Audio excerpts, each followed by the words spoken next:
देख रहे हैं एनबी न्यूज। मैं हूं आपके साथ काजल ठाकुर। तकरीबन 7 महीनों से कृषि कानूनों के विरोध में दिल्ली को बॉर्डर पर बैठे किसानों ने अब आंदोलन को तेज करने का ऐलान किया है। संयुक्त किसान मोर्चा की ओर से कहा गया है कि वो 26 जून को आंदोलन के 7 महीने पूरे होने पर राजभवन पर प्रदर्शन करके राष्ट्रपति के नाम ज्ञापन सौंपेंगे और इसके लिए वो किसी भी तरह की अनुमति नहीं लेंगे। साथ ही संयुक्त किसान मोर्चा 26 जून को सभी राज्यों के राजभवन के बाहर प्रदर्शन करने वाला है। वहीं दूसरी तरफ किसानों ने जेजेपी बीजेपी नेताओं के लिए गांव बंदी का ऐलान कर दिया है और उनको केवल अपने गांव के अलावा किसी अन्य गांव में घुसने नहीं दिया जाएगा। लगातार ग्रामीणों से अपील की जा रही है। दरअसल संयुक्त किसान मोर्चा के शुक्रवार को कुंडली बॉर्डर धरना स्थल पर बैठक हुई, जिसके बाद किसान नेता इंद्रजीत सिंह ने कहा कि 24 जून को संत कबीर की जयंती मनाई जाएगी और उसके बाद पिछड़ा वर्ग और अनुसूचित जाति के लोगों को धरना स्थल पर बुलाया जाएगा।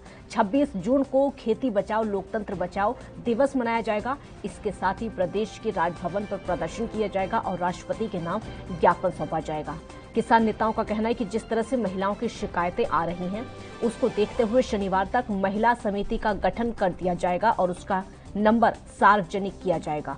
किसान नेताओं ने कहा कि जेजेपी और बीजेपी नेताओं का विरोध जारी रखा जाएगा। उनके लिए गांव बंदी की जाएगी। इसके लिए गांव में अभियान चलाया जाएगा और लोगों ने नेताओं को शादी और अन्य किसी भी निजी कार्यक्रम में नहीं बुलाने की अपील की है। ये जरूरी है कि शहर में निजी कार्यक्रम में जाने पर नेताओं का विरोध नहीं किया जाएगा। इसके लिए यूपी और उत्तराखंड में आंदोलन को तेज करने की रणनीति बनाई गई है। किसान नेताओं का कहना है कि उन पर कितने भी मुकदमे दर्ज किए जाएं, लेकिन वो डरने वाले नहीं हैं और उनका आंदोलन लगातार बढ़ता चला जाएगा। तो एक बार फिर से सरकार को चेतावनी दी गई है। एक बार फिर से कोशिश की गई है कि सरकार को चेताया जाए। हरियाणा में जेजेपी और बीजेपी नेताओं का गांव में आना बंद कर दिया गया है।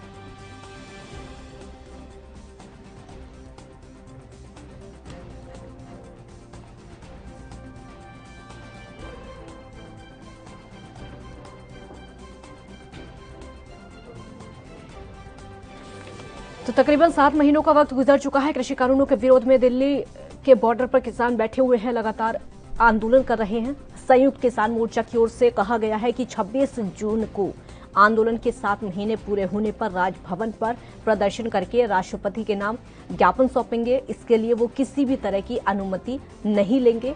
साथ ही संयुक्त किसान मोर्चा 26 जून को सभी राज्यों के राजभवन के बाहर प्रदर्शन भी करने वाला है।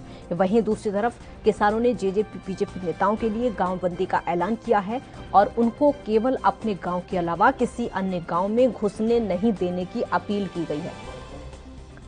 दरअसल संयुक्त किसान मोर्चा की शुक्रवार को कुंडली बॉर्डर पर धरना स्थल पर ही बैठक हुई, जिसके बाद किसान नेता इंद्रजीत सिंह ने कहा कि 24 जून को संत कबीर की जयंती मनाई जाएगी और उसके पिछड़ा वर्ग और अनुसूचित जाति के लोगों को धरना स्थल पर बुलाया जाएगा। ये तैयारियां अब की जा रही हैं। आपको ये बता दें कि जिस तरीके की तैयारियां सब में की जा रही हैं, सरकार को चेतावनी देने की पूरी तरीके से कोशिश है। 26 जून को सभी राज्यों के राजभवन के बाहर किसान इकट्ठे होंगे और वहां पर प्रदर्शन करेंगे। 26 जून का ये उनका कार्यक्रम रखा गया है, क्योंकि 26 जून को खेती बचाओ लोकतंत्र बचाओ दिवस भी मनाया जाएगा। प्रदेश के राजभवन पर प्रदर्शन किया जाएगा। राष्ट्रपति के नाम ज्ञापन भी सौंपा जाएगा।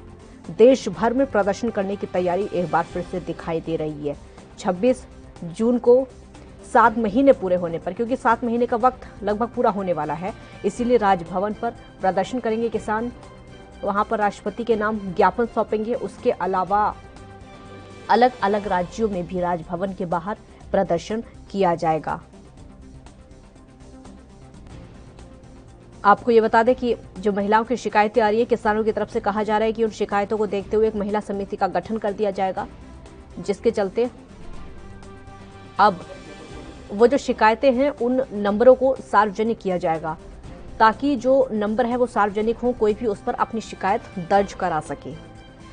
नेताओं को शादी और अन्य किसी भी निजी कार्यक्रम में नहीं बुलाने की अपील की गई है और ये जरूरी है कि शहर में निजी कार्यक्रम में जाने पर नेताओं का विरोध नहीं किया जाएगा, इतना जरूर है। इसके साथ ही यूपी और उत्तराखंड में आंदोलन को तेज करने की रणनीति बनाई गई है। किसान नेताओं का कहना है कि उन पर कितने भी मुकदमे दर्ज किए जाएं, लेकिन वो डरने वाले नहीं हैं। आंदोलन लगातार बढ़ता चला जाएगा, आंदोलन को बिल्कुल भी नहीं रोका जाएगा, क्योंकि कृषि कानून जब तक रद्द नहीं हो जाते उससे कम में मानने को किसान बिल्कुल भी तैयार नहीं है। 7 महीने का वक्त गुजर चुका है, बहुत लंबा वक्त हो जाता है 7 महीने का, लेकिन किसान आज भी दिल्ली की सीमाओं पर बैठे हुए हैं। राजनीति का आरोप तो पहले से ही लगता आया है कि राजनीति इस आंदोलन के पीछे है। उसके बावजूद किसान ये बात एक्सेप्ट करने को तैयार नहीं है, ये बात स्वीकारने को बिल्कुल भी तैयार नहीं है कि उस आंदोलन के पीछे राजनीति है। विपक्षी पार्टियां लगातार सपोर्ट कर रही हैं, लगातार समर्थन भी कर रही हैं, और कहीं ना कहीं ये माना जा रहा है कि यही वजह है कि विपक्ष के समर्थन के चलते ही ये जो आंदोलन है वो खत्म नहीं हो पा रहा है। ये आंदोलन जो है लगातार बढ़ता चला जा रहा है। 7 महीने का वक्त बहुत लंबा वक्त हो जाता है। देश के कई राज्यों के किसान आक्रोशित हैं, खासकर पंजाब और हरियाणा के किसान इस समय दिल्ली की सीमाओं पर बैठे हुए हैं और प्रदर्शन कर रहे हैं। वहां पर प्रदर्शन करके उनकी मांग सिर्फ यही है कि कृषि कानूनों को रद्द किया जाए, एमएसपी को कानून बनाया जाए।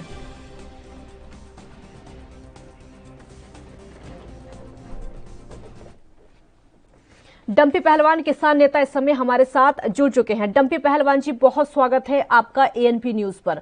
26 जून का वक्त तय किया गया है। 26 जून को राजभवन के बाहर प्रदर्शन करेंगे, वहां पर राष्ट्रपति को ज्ञापन सौंपेंगे। क्या रणनीति है आप लोगों की 26 जून को लेकर? मैडम, हमारी रणनीति ये है, हमारे को बार बार टारगेट किया जा रहा था आप लोगों की तरफ से भी, चैनलों की तरफ से भी, सभी जगह से जी, ये हरियाणा पंजाब में आंदोलन है। अब आप सभी लोगों को, पूरे देश को ये दिखाना है, ये पूरे देश के राजभवनों पे होगा। आप सभी लोगों को ये पता चल जाएगा आंदोलन पूरे देश में है। आंदोलन राजस्थान में भी है, मध्य प्रदेश में भी, उड़ीसा में भी है, कर्नाटक में भी है, पंजाब और उत्तर प्रदेश और उत्तराखंड में भी, हिमाचल में भी, ये पूरे देश में ये राज्य भवनों पे ज्ञापन सौंपा जाएगा। इससे आप लोगों को ये बताने के लिए, ये मैसेज देने के लिए, देश के कोने कोने में आंदोलन है, ये जन आंदोलन है।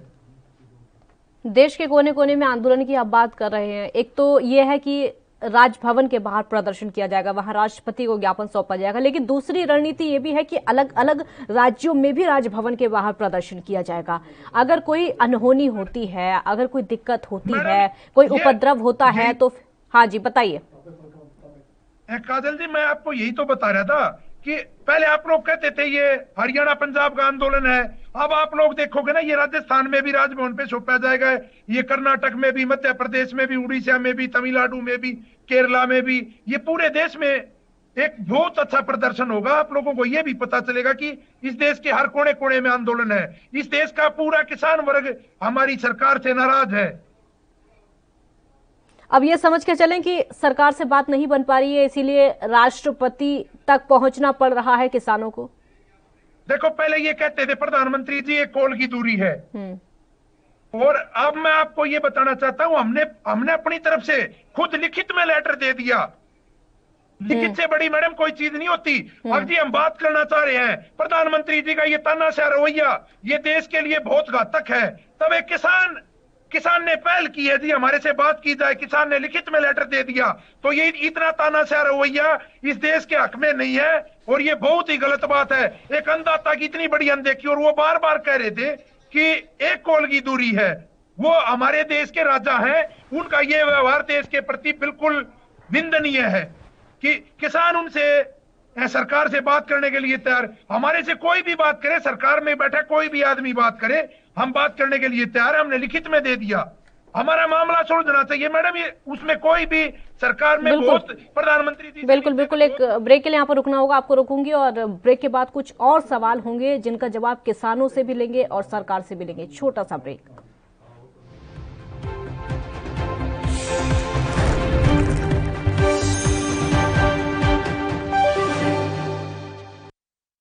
कोरोना वायरस ਨੂੰ ਅਸੀਂ ਤਾਂ ਹੀ ਹਰਾ ਸਕਦੇ ਹਾਂ ਜੇਕਰ ਅਸੀਂ ਆਪਣੇ ਵੱਧ ਤੋਂ ਵੱਧ ਟੈਸਟ ਕਰਵਾਵਾਂਗੇ ਤੇ ਵੈਕਸੀਨੇਸ਼ਨ ਲਗਵਾਵਾਂਗੇ। जैसे ਤੁਹਾਨੂੰ ਕੋਈ ਥੋੜੀ ਬਿਮਾਰੀ ਵੀ ਲੱਗੇ, ਤੁਹਾਨੂੰ ਲੱਗੇ ਕਿ ਮੈਨੂੰ ਮੇਰੀ ਛਾਤੀ 'ਚ ਦਰਦ ਹੈ ਜਾਂ ਮੈਨੂੰ ਖਾਂਸੀ ਹੋ ਗਈ ਜਾਂ ਮੈਨੂੰ ਜ਼ੁਕਾਮ ਹੋ ਗਿਆ ਜਾਂ ਮੇਰਾ ਬਦਨ ਦਰਦ ਹੈ, ਤੁਸੀਂ ਵੇਟ ਨਾ ਕਰੋ, ਟੈਸਟ ਕਰਾਓ। ਪੰਜਾਬ ਸਰਕਾਰ ਵੱਲੋਂ ਕੋਰੋਨਾ ਵਾਇਰਸ ਨਾਲ ਨਜਿੱਠਣ ਲਈ ਪੰਜਾਬ ਦੇ ਪਿੰਡਾਂ ਵਿੱਚ ਵੈਕਸੀਨੇਸ਼ਨ ਡਰਾਈਵ ਚਲਾਈ ਗਈ ਹੈ ਤਾਂ ਜੋ 18 ਸਾਲ ਤੋਂ ਉੱਪਰ ਦੇ ਸਾਰੇ ਲੋਕ ਜਲਦ ਤੋਂ ਜਲਦ ਆਪਣੀ ਵੈਕਸੀਨੇਸ਼ਨ ਕਰਵਾ ਸਕਣ। ਪੂਰੇ ਪੰਜਾਬ ਦੇ ਪਿੰਡਾਂ ਲਈ ਕੋਵਿਡ ਟੈਸਟਿੰਗ ਕੇਂਦਰ ਸਥਾਪਿਤ ਕੀਤੇ ਗਏ ਨੇ। ਜੇਕਰ ਤੁਹਾਨੂੰ ਬੁਖਾਰ ਜ਼ੁਕਾਮ ਜਿਹੇ ਲੱਛਣ ਮਹਿਸੂਸ ਹੁੰਦੇ ਹਨ ਤਾਂ ਤੁਰੰਤ ਆਪਣਾ ਕੋਰੋਨਾ ਵਾਇਰਸ ਦਾ ਟੈਸਟ ਕਰਵਾਓ। ਕੋਰੋਨਾ ਸੰਬੰਧੀ ਜਾਣਕਾਰੀ ਲਈ 104 ਹੈਲਪਲਾਈਨ ਤੇ ਕਾਲ ਕਰੋ। तो ਤੁਸੀਂ ਪਲੀਜ਼ ਇਸ ਗੱਲ ਤੋਂ ਹੁਣ ਮੇਰੀ ਗੱਲ ਮੰਨੋ ਕਿ ਆਪਾਂ ਪੰਜਾਬ ਨੂੰ ਬਚਾਉਣਾ ਹੈ, ਆਪਣੇ ਪਰਿਵਾਰਾਂ ਨੂੰ ਬਚਾਉਣਾ ਹੈ, ਆਪਣੇ ਪਿੰਡ ਨੂੰ ਬਚਾਉਣਾ ਹੈ, ਤੁਸੀਂ ਆਪਣੇ ਮੁਹੱਲਿਆਂ ਨੂੰ ਬਚਾਉਣਾ ਹੈ। ਤੁਸੀਂ ਜੋ ਦੱਸਿਆ ਡਾਕਟਰਾਂ ਨੇ ਕਰੋ। ਹਿਦਾਇਤਾਂ ਦੀ ਪਾਲਣਾ ਕਰਕੇ ਆਓ ਮਿਲ ਕੇ ਕਰੀਏ ਕੋਰੋਨਾ ਤੇ ਫਤਿਹ। ਇਹੀ ਹੈ ਸਾਡਾ ਮਿਸ਼ਨ ਫਤਿਹ।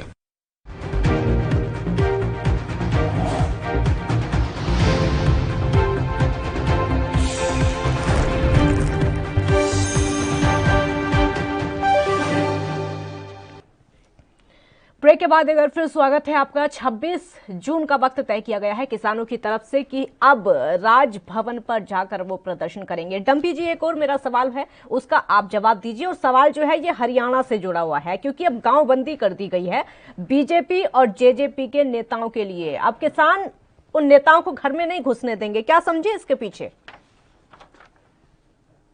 मैडम, ये एक जो हमारे समाज का ताना बाना है जी, ये उसके हिसाब से अभी भाइयों के ऊपर आपत्ति है। तो जो विधायक हैं, सांसद हैं, वो हमारे भाई भतीजे, हमारे चाचा ताऊ, हमारे समाज के बीच के लोग हैं। बिल्कुल। आज समाज में दुख और तकलीफ का समय तो हमारे साथ आके बैठे, इस अपने डंडे और झंडे को छोड़ के हमारे पास आके बैठे और हमारी आवाज को बुलंद करने का काम करें, ना कि वो सरकार के नुमाइंदे सरकार के बीच में रहेगा हमारे ऊपर अत्याचार न कराए। वो बार बार हमारे जो किसान भाई है उन पे मुकदमे दर्ज कराने का काम करते हैं, या इस प्रकार के काम ना करें। हमारे डंडा और झंडा छोड़ के हमारे बीच में आगे बैठे और समाज की मदद करें।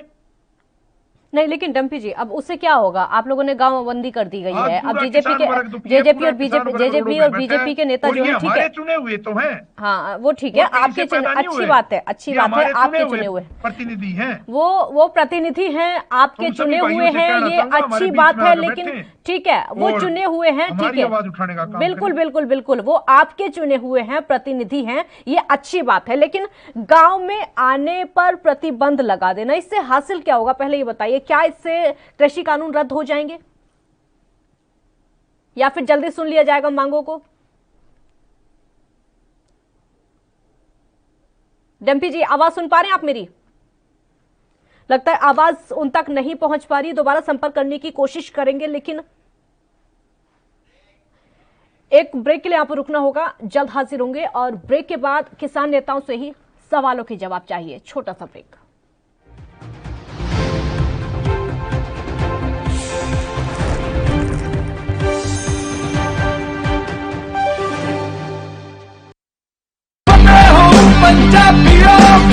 ਵੈਕਸੀਨ ਜ਼ਰੂਰ ਕਰਾਉਣੀ ਹੈ। ਤੁਸੀਂ ਤੁਹਾਡੇ ਐਂਟੀਬਾਡੀਜ਼ ਵਧਾਉਣੇ ਨੇ। ਜਦੋਂ ਤੁਹਾਡੇ ਐਂਟੀਬਾਡੀਜ਼ ਵਧਣਗੇ, ਉਹ ਐਂਟੀਬਾਡੀਜ਼ ਨੇ ਜਿਹੜੇ ਕੋਰੋਨਾ ਦੇ ਨਾਲ ਜੰਗ ਲੜ ਸਕਦੀ ਹੈ ਤੁਹਾਡੇ ਬਾਡੀਜ਼ ਦੇ ਵਿੱਚ। ਇਹ ਤੁਹਾਨੂੰ ਕਰਾਉਣਾ ਚਾਹੀਦਾ ਹੈ। ਤੁਹਾਨੂੰ ਉਹ ਡਾਕਟਰ ਜੋ ਪਹਿਲੇ ਦਿਨ ਤੋਂ ਕਹਿ ਰਹੇ ਨੇ ਮਾਸਕ ਨਹੀਂ ਭੁੱਲਣਾ। ਅਗਰ ਕਿਸੇ ਨੂੰ ਕੋਵਿਡ ਹੋ ਵੀ ਚੁੱਕਿਆ, ਉਹਨੂੰ ਵੀ ਦੇਖੋ ਕਿ ਮਾਸਕ ਪਹਿਨੇ, ਕਿਉਂਕਿ ਸਟ੍ਰੇਨਸ ਬਦਲਦੇ। ਇਹ ਜਿਹੜੇ ਸਟ੍ਰੇਨ ਨੇ ਨਾ ਕੋਰੋਨਾ ਦੇ, ਇਹਨਾਂ ਦੀ ਮਿਊਟੈਂਟਸ ਬਣ ਜਾਂਦੇ ਨੇ। ਇਸ ਕਰਕੇ ਤੁਸੀਂ ਉਹ ਜੋ ਬੇਸਿਕ ਚੀਜ਼ਾਂ ਨੇ, ਮਾਸਕ ਪਹਿਨਣਾ, ਹੱਥ ਧੋਣੇ, ਸੋਸ਼ਲ ਡਿਸਟੈਂਸਿੰਗ ਰੱਖਣੀ, ਇਹ ਜ਼ਰੂਰੀ ਹੈ। ਤੁਹਾਨੂੰ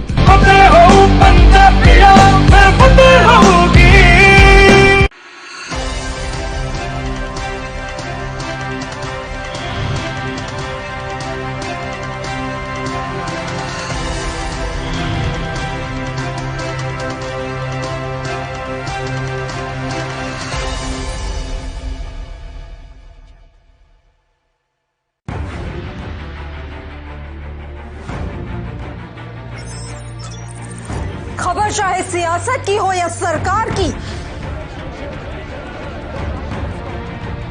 खबर चाहे भ्रष्टाचार की हो या गुनहगार की, दिन भर में क्या रहा देश जगत का हाल, किस मुद्दे ने बनाई किसकी सरकार, रखते हैं हम सब पर नजर, पहुंचाते हैं हम हर खबर। हम हैं ANB न्यूज।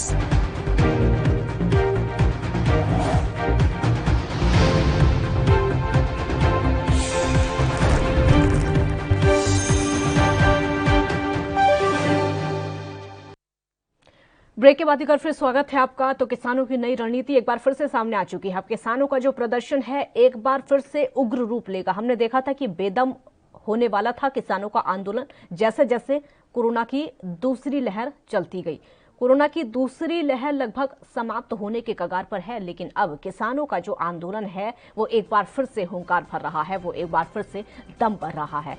कैसा होगा अब आगे का आंदोलन, किस तरीके की रूपरेखा होगी, वो अब धीरे धीरे निकलकर सामने आ रहा है, क्योंकि एक तारीख डिसाइड की गई है। 26 जून का वक्त है। 26 जून को 7 महीने पूरे हो जाएंगे किसान आंदोलन को, जिसके चलते अब किसानों का कहना है कि राजभवन पर जाकर प्रदर्शन करेंगे। राष्ट्रपति के नाम वहां पर ज्ञापन सौंपा जाएगा। अब तक सिर्फ सरकार से बातचीत चल रही थी, सिर्फ जो बात थी वो सरकार पर अटकी हुई थी, जो बात थी वो मंत्रियों पर अटकी हुई थी। मंत्रियों से बातचीत हो रही थी, कृषि मंत्री से बातचीत हो रही थी, प्रधानमंत्री तक भी बातें जा रही थी, लेकिन अब किसानों को लगता यह है कि सरकार से बात नहीं बन पा रही है, मंत्रियों से बात नहीं बन पा रही है, इसीलिए अब देश के राष्ट्रपति के पास जाएं, देश के राष्ट्रपति से गुहार लगाने की कोशिश किसानों की तरफ से की जाएगी।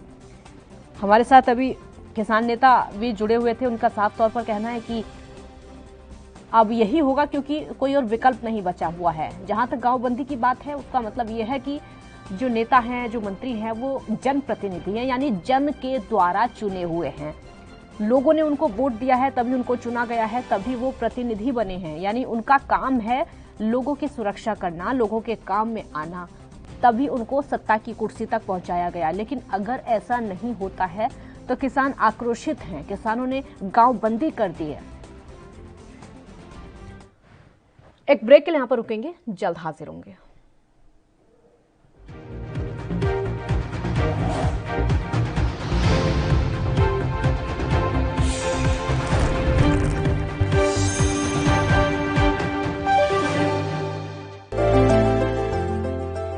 ਅੱਜ ਸਿਰਫ ਦੇਸ਼ ਹੀ ਨਹੀਂ ਬਲਕਿ ਪੂਰੀ ਦੁਨੀਆ ਹੀ ਕਰੋਨਾ ਤੋਂ ਜੂਝ ਰਹੀ ਹੈ। ਜਿੱਥੇ ਪਹਿਲੀ ਲਹਿਰ ਦੇ ਵਿੱਚ ਦੇਸ਼ ਦੇ ਨਾਲ ਹੀ ਪੰਜਾਬ ਨੇ ਵੀ ਸੰਘਰਸ਼ ਕੀਤਾ, ਉੱਥੇ ਹੀ ਦੂਜੀ ਲਹਿਰ ਵਿੱਚ ਪੰਜਾਬ ਦੀ ਕੈਪਟਨ ਅਮਰਿੰਦਰ ਸਿੰਘ ਸਰਕਾਰ ਨੇ ਠੋਸ ਫੈਸਲੇ ਲਏ ਨੇ ਤਾਂ ਜੋ ਕਰੋਨਾ ਦੇ ਫੈਲਾਅ ਨੂੰ ਰੋਕਿਆ ਜਾ ਸਕੇ। ਇਨ੍ਹਾਂ ਸਭ ਤੋਂ ਇਲਾਵਾ ਜੇ ਅਸੀਂ ਗੱਲ ਕਰੀਏ ਜ਼ਿਲ੍ਹਿਆਂ ਦੀ, ਤਾਂ ਸਰਹੱਦੀ ਜ਼ਿਲ੍ਹਾ ਗੁਰਦਾਸਪੁਰ ਉਹਨਾਂ ਜ਼ਿਲ੍ਹਿਆਂ ਦੇ ਵਿੱਚ ਸ਼ਾਮਿਲ ਹੈ ਜਿੱਥੇ ਸਿਹਤ ਸੇਵਾਵਾਂ ਨੇ ਆਪਣਾ ਲੋਹਾ ਮਨਵਾਇਆ ਹੈ ਅਤੇ ਇਸ ਦਾ ਨਤੀਜਾ ਇਹ ਹੈ, ਜਦੋਂ ਦੇਸ਼ ਦੇ ਹੋਰਨਾਂ ਜ਼ਿਲ੍ਹਿਆਂ ਵਿੱਚ ਕਰੋਨਾ ਦੇ ਕੇਸ ਵੱਧ ਰਹੇ ਸਨ ਤਾਂ ਦੂਜੇ ਪਾਸੇ ਗੁਰਦਾਸਪੁਰ 'ਚ ਕਰੋਨਾ ਦਾ ਗ੍ਰਾਫ ਲਗਾਤਾਰ ਡਿੱਗ ਰਿਹਾ ਸੀ।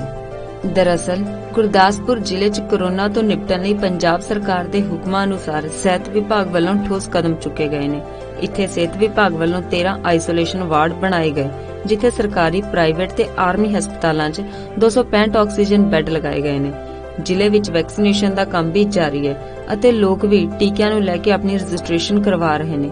ਸਿਹਤ ਵਿਭਾਗ ਵੱਲੋਂ 18 ਤੋਂ 44 ਅਤੇ 45 ਸਾਲ ਤੋਂ ਉੱਪਰ ਉਮਰ ਵਾਲਿਆਂ ਦਾ ਟੀਕਾਕਰਨ ਕੀਤਾ ਜਾ ਰਿਹਾ ਹੈ। ਜ਼ਿਲ੍ਹੇ ਵਿੱਚ ਕੁੱਲ 217 ਸੈਂਟਰ ਸਥਾਪਿਤ ਕੀਤੇ ਗਏ ਨੇ, ਜਿੱਥੇ ਰੋਜ਼ਾਨਾ 4000 ਦੇ ਕਰੀਬ ਕੋਰੋਨਾ ਟੈਸਟ ਕੀਤੇ ਜਾ ਰਹੇ ਨੇ। ਇਸ ਤੋਂ ਇਲਾਵਾ ਸਿਹਤ ਵਿਭਾਗ ਵੱਲੋਂ ਹੋਮ ਕੁਆਰੰਟਾਈਨ ਮਰੀਜ਼ਾਂ ਲਈ ਫਤਿਹ ਕਿੱਟ ਵੀ ਭੇਜੀ ਜਾ ਰਹੀ ਹੈ। ਨੇ ਬੇਸਿਕ ਇਨਵੈਸਟੀਗੇਸ਼ਨਸ ਆ, ਬੇਸਿਕ ਟੈਸਟ ਜਿਹਦੇ ਵਿੱਚ RBS, BP, ਸੈਚੂਰੇਸ਼ਨ, ਟੈਂਪਰੇਚਰ ਵਗੈਰਾ ਚੈੱਕ ਕਰਦੇ ਆ ਤੇ ਉਹ ਕਰਕੇ ਜੇ ਤੇ ਪੇਸ਼ੈਂਟ ਜਿਹੜਾ ਉਹ ਫਿੱਟ ਆ ਹੋਮ ਆਈਸੋਲੇਸ਼ਨ ਵਾਸਤੇ, ਉਹ ਬਿਲਕੁਲ ਸਹੀ ਆ ਤੇ ਉਹਨੂੰ ਅਸੀਂ ਉੱਥੋਂ ਹੀ ਜਾਂ ਗਵਰਨਮੈਂਟ ਆਫ ਪੰਜਾਬ ਵੱਲੋਂ ਜਿਹੜੀ ਫਤਿਹ ਕਿੱਟ ਹੈ ਉਹ ਅਸੀਂ ਉੱਥੋਂ ਹੀ ਜਾਰੀ ਕਰ ਦਿੰਦੇ ਹਾਂ।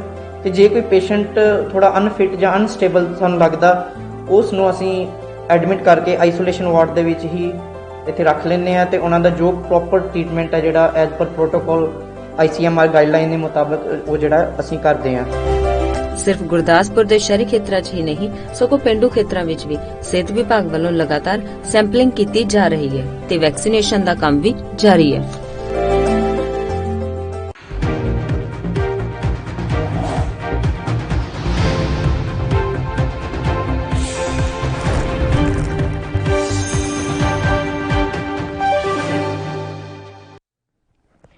ब्रेक के बाद एक बार फिर स्वागत है आपका। डंपी पहलवान हमारे साथ लगातार जुड़े हुए हैं। डंपी जी, ये जो गांव में आना बंद किया गया है जेजेपी और बीजेपी नेताओं का, इससे क्या हासिल होगा? क्योंकि सवाल इसको लेकर भी कई खड़े हो रहे हैं कि अगर आप नेताओं का आना बंद कर देंगे, नेताओं का आना बैन कर देंगे, क्या उससे कृषि कानून रद्द हो जाएंगे?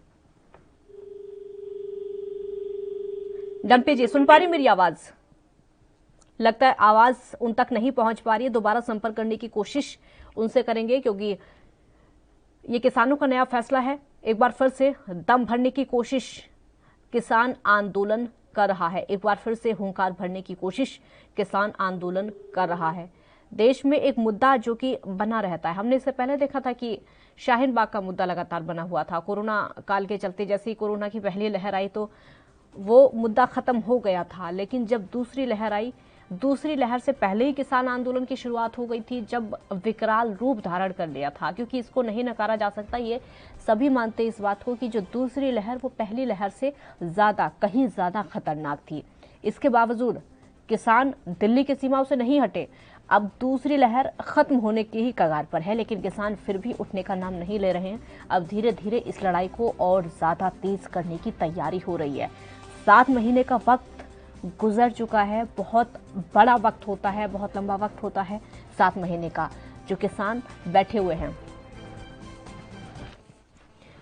एक ब्रेक ले यहाँ पर रुकेंगे, जल्द हाजिर होंगे।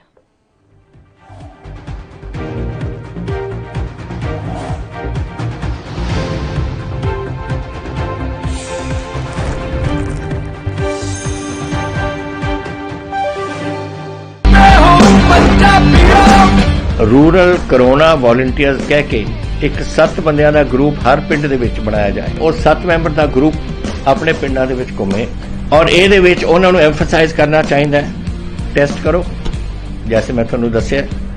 ਜਿੱਥੇ ਫਿਰ ਅਗਰ ਕੋਈ ਪੋਜ਼ਿਟਿਵ ਨਿਕਲਿਆ ਉਹ ਕਿਹਨੂੰ ਮਿਲਿਆ ਉਹਨੂੰ ਟ੍ਰੇਸ ਕਰੋ ਕਿ ਜਾ ਕੇ ਦੇਖੋ ਕਿ ਕਿਹਨੂੰ ਮਿਲਿਆ, ਉਹਨੂੰ ਵੀ ਟੈਸਟ ਕਰੋ ਔਰ ਫਿਰ ਜਿਹੜੇ ਕੋਵਿਡ ਪੋਜ਼ਿਟਿਵ ਨੇ ਟ੍ਰੀਟ ਕਰੋ। 3 T's test, trace and treat.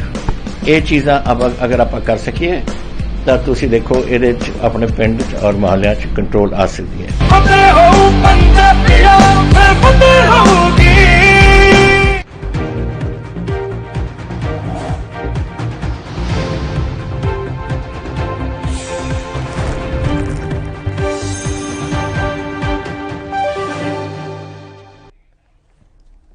Break के बाद एक और फिर स्वागत है आपका। हमारे साथ इस समय 2 खास मेहमान जुड़े हुए हैं। प्रदीप भटनागर बीजेपी का पक्ष रखेंगे। प्रदीप भटनागर जी, बहुत स्वागत है आपका। और हमारे साथ इस समय डंपी पहलवान भी जुड़े हुए हैं। प्रदीप जी, आवाज आ रही है आप तक मेरी? प्रदीप भटनागर जी, अब किसानों की एक तरीके से नई हुंकार शुरू हो रही है, क्योंकि 26 जून को 7 महीने का वक्त हो जाएगा किसान आंदोलन का। अब किसान अब तक सिर्फ मंत्रियों से बातचीत कर रहे थे, सरकार से उनकी बातचीत हो रही थी, बैठकें हो रही थी।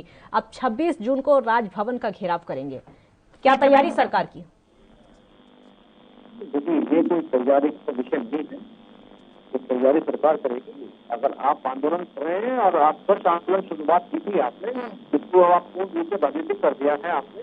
और देखिए, साफ राजनीतिक दिखाता है, जिस तरह पश्चिम बंगाल जाना माननीय राकेश टिकैत जी का, तो साफ दिखाता है कि अब जो संरक्षण राजनीतिक जो प्राप्त हो गया है, अभी आंदोलन, आप किसान आंदोलन है, अभी राजनीतिक आंदोलन हो गया है।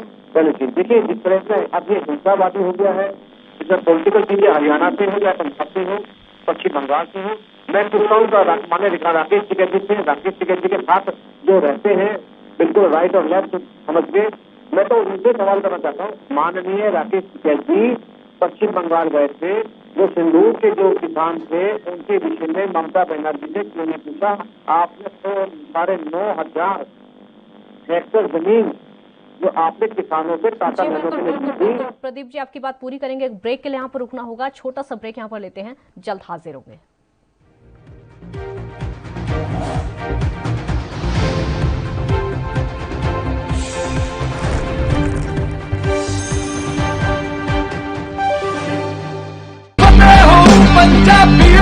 ਫਤਿਹ ਕਿਟ ਦਿੱਤੇ ਨੇ ਕਿ ਤੁਹਾਨੂੰ ਕਿਤੇ ਜਾਣ ਦੀ ਲੋੜ ਨਹੀਂ। ਅਗਰ ਤੁਸੀਂ ਪੋਜ਼ਿਟਿਵ ਹੋ, ਸਟੇਜ 1 ਦੇ ਵਿੱਚ ਹੋ, ਲੈਵਲ 1 ਦੇ ਵਿੱਚ ਹੋ, ਆਪਣੇ ਘਰ 'ਚ ਜਾਓ, ਫਤਿਹ ਕਿਟ ਤੁਹਾਨੂੰ ਮਿਲ ਜੂਗਾ। ਬਿਮਾਰੀ ਕੀ ਦਵਾਈ ਲੈਣੀ ਹੈ, कैसे ਲੈਣੀ ਹੈ, ਸਾਰਾ ਕਾਗਜ਼ ਵਿੱਚ ਹੈ। ਕੋਈ ਬੰਦਾ ਆਊਗਾ ਜਿਹੜਾ ਤੁਹਾਨੂੰ ਦੇਊਗਾ ਔਰ ਉਹ ਸਮਝਾਊਗਾ ਵੀ ਤੁਹਾਨੂੰ, ਉਹ ਤੁਸੀਂ ਲਓ। ਫਤਿਹ ਹੋ ਪੰਜਾਬੀਆਂ, ਫਿਰ ਫਤਿਹ ਹੋਊਗੀ।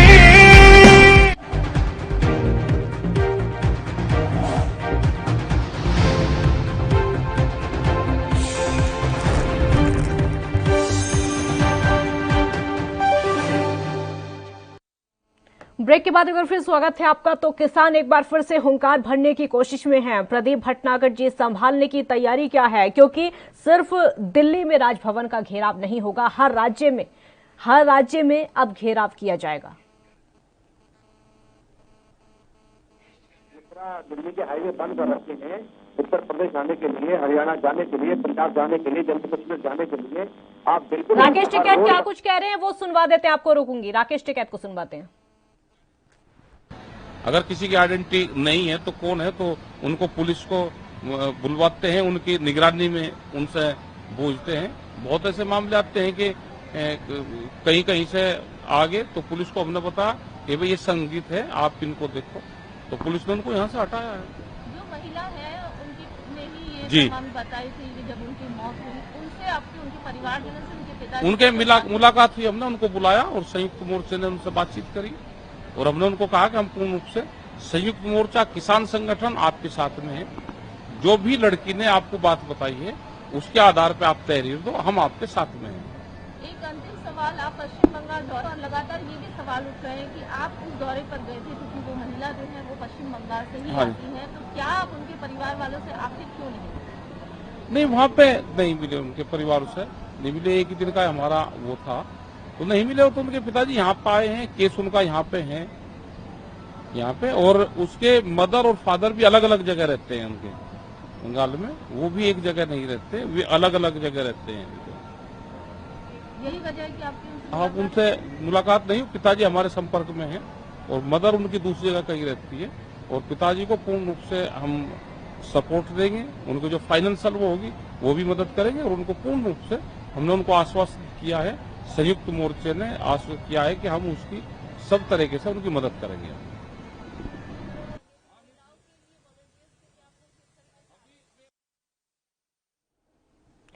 तो राकेश टिकैत को आप सुन रहे थे। राकेश टिकैत भी पूरी तरीके से तैयार हैं, हालांकि वो दूसरों की मदद का दम भी इस बीच में लगातार भरते रहते हैं।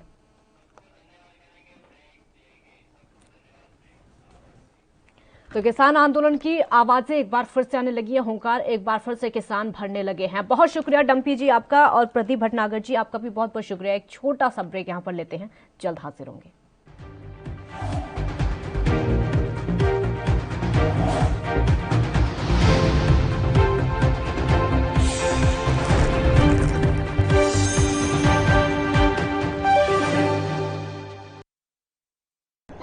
यात्रीगण कृपया ध्यान दें, ANV express news on wheels, Tata sky, Airtel, Facebook page, Instagram, Jio TV, Google play, YouTube और ऐप स्टोर पर रात 9 बजे ANV न्यूज पर आ रही है। धन्यवाद।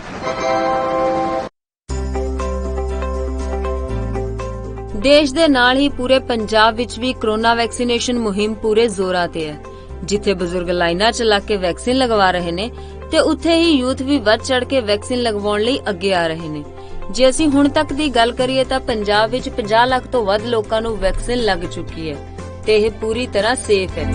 ਜਿਸ ਹਿਸਾਬ ਨਾਲ ਕੋਵਿਡ ਨੂੰ ਆਪਾਂ ਕੋਵਿਡ-19 ਦੇ ਵਾਇਰਸ ਨੂੰ ਆਪਾਂ ਸਟੱਡੀ ਕੀਤਾ ਹੈ, ਉਹਦੇ ਵਿੱਚ ਵੈਕਸੀਨੇਸ਼ਨ ਇੱਕ ਬਹੁਤ ਹੀ ਸਕਸੈਸਫੁਲ ਟ੍ਰੀਟਮੈਂਟ ਸਟ੍ਰੈਟਜੀ ਹੈ, ਸਾਰਿਆਂ ਨੂੰ ਹੀ ਲਗਵਾਉਣੀ ਚਾਹੀਦੀ ਹੈ।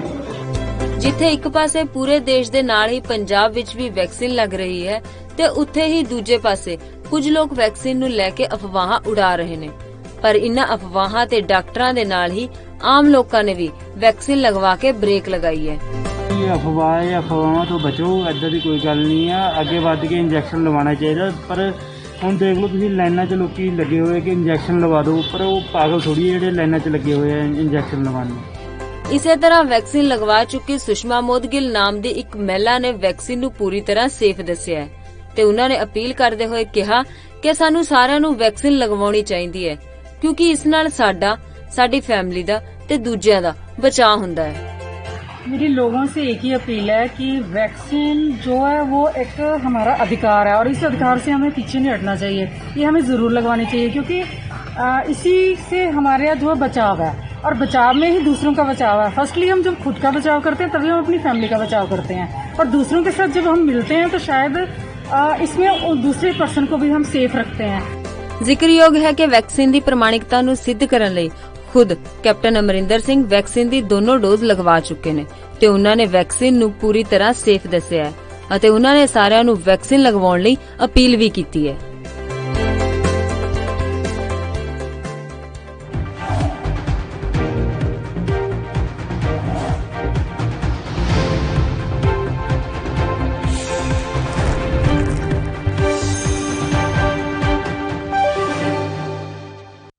ब्रेक के बाद एक बार फिर स्वागत है आपका। तेल कंपनियों ने आज एक बार फिर से पेट्रोल डीजल की कीमतों में बढ़ोतरी की है। भारतीय बाजार में पेट्रोल का रेट 27 पैसे प्रति लीटर हो चुका है और डीजल की कीमतें भी लगातार बढ़ती चली जा रही हैं। अगर दिल्ली की बात करें तो यहां पर भी कीमतें लगातार बढ़ती चली जा रही हैं। आपको बता दें कि भारतीय बाजार में पेट्रोल का रेट 27 पैसे प्रति लीटर और डीजल का भाव 23 पैसे प्रति लीटर महंगा हुआ है। तेल कीमतों में हुए बदलावों के बाद शनिवार को दिल्ली में पेट्रोल 96.12 रुपए प्रति लीटर और डीजल 86.98 रुपए प्रति लीटर पहुंच गया है। वहीं इससे पहले तेल कंपनियों ने शुक्रवार को भी पेट्रोल और डीजल के दाम में बढ़ोतरी की थी। पेट्रोल के दाम में 29 पैसे प्रति लीटर जबकि डीजल में 28 पैसे प्रति लीटर का इजाफा हुआ था। शुक्रवार की बढ़ोतरी के बाद दिल्ली में पेट्रोल 95.85 रुपए प्रति लीटर जबकि डीजल 86.75 रुपए प्रति लीटर बिका। आपको बता दें कि 4 मई के बाद से अब तक यानी 12 जून तक 23 बार ईंधन के दाम बढ़ाए गए हैं। इस बढ़ोतरी से देश भर में पेट्रोल और डीजल के दाम रिकॉर्ड स्तर पर पहुंच गए हैं। 4 मई से 11 जून तक 22 बार ईंधन के दाम बढ़ने से पेट्रोल 5.45 रुपए प्रति लीटर और डीजल 6.02 रुपए लीटर महंगा हुआ है। और इसके अलावा देश में कई राज्य तो ऐसे हैं जहां पर पेट्रोल के दाम 100 रुपए को पार कर चुके हैं। आपको बता दें कि देश में 6 राज्यों और केंद्र शासित प्रदेशों में पेट्रोल का खुदरा भाव 100 रुपए प्रति लीटर के पार जा चुका है। ये राज्य राजस्थान, मध्य प्रदेश, महाराष्ट्र, आंध्र प्रदेश, तेलंगाना और लद्दाख हैं।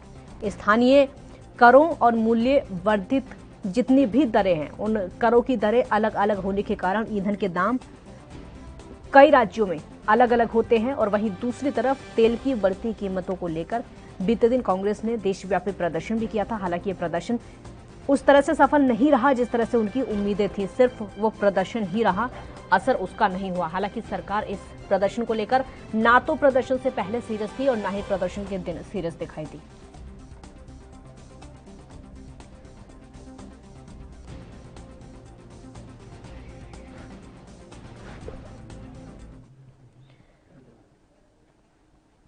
एक छोटे से ब्रेक के लिए यहां पर रुकेंगे, जल्द हाजिर होंगे।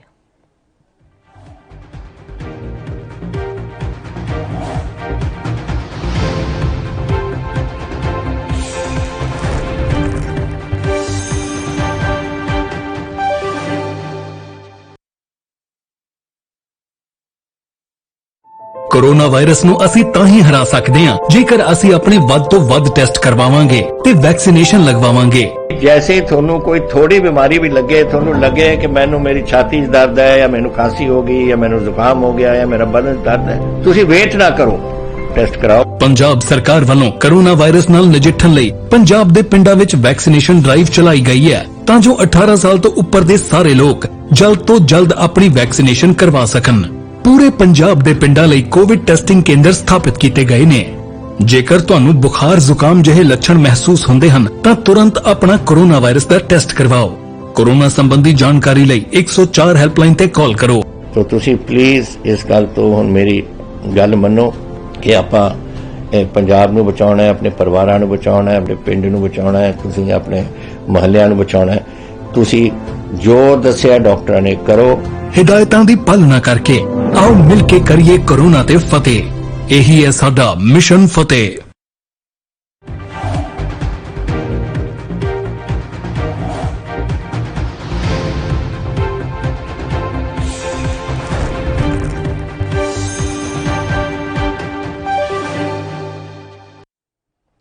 ब्रेक के बाद एक बार फिर स्वागत है आपका। पेट्रोल डीजल के दाम लगातार बढ़ते चले जा रहे हैं। कई राज्य ऐसे हैं जहां पर ये दाम 100 को पार कर चुके हैं, सेंचुरी लग चुकी है। आम जनता परेशान है।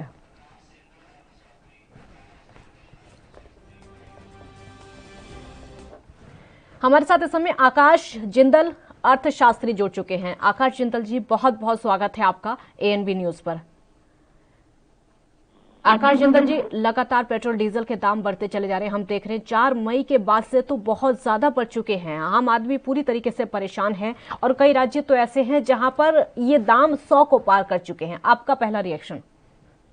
बिल्कुल आपने बिल्कुल कहा, आम आदमी की स्थिति बहुत दयनीय होती जा रही है। मेरा ये मानना है, मेरी ऑर्गेनाइजेशन आकाश जिंदल .in का मानना है कि आम आदमी के लिए बहुत पेन का, बहुत तकलीफ का समय। देखिए, कोरोना से अभी इकोनॉमी उभरे नहीं जी। आम आदमी की कमाई कम हुई है। हम सब जानते हैं जीडीपी ग्रोथ 31 मार्च का जो डेटा है -7.3%। अनएम्प्लॉयमेंट बहुत हाई चल रही है, यानी आम आदमी की कमाई जो है वो कम हुई है। ऐसे में पेट्रोल और डीजल प्राइसेस आम आदमी की महंगाई बढ़ा देते हैं, आम आदमी का खर्चा बढ़ा देते हैं।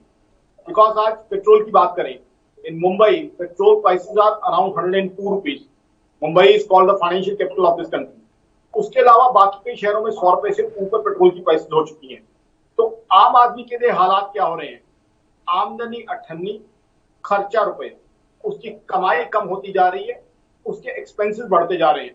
अब आप देखिए इन्फ्लेशन का डेटा 10.49% WPI इन्फ्लेशन है, जो लास्ट डेटा हमारे पास अप्रैल का है। तो आम आदमी के खर्चे बढ़ते जा रहे हैं। तो ऐसे में आम आदमी तो पेन के थ्रू गुजर रहा है।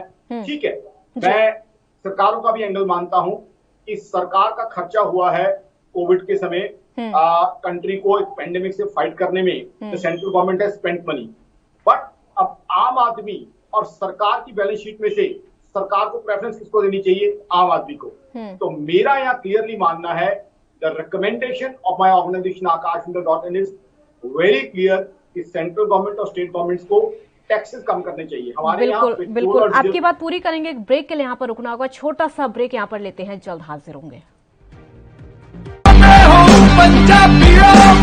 वैक्सीन जरूर करवानी है तुसी, थोड़ी एंटीबॉडीज ਵਧਾਉਣੇ ਨੇ।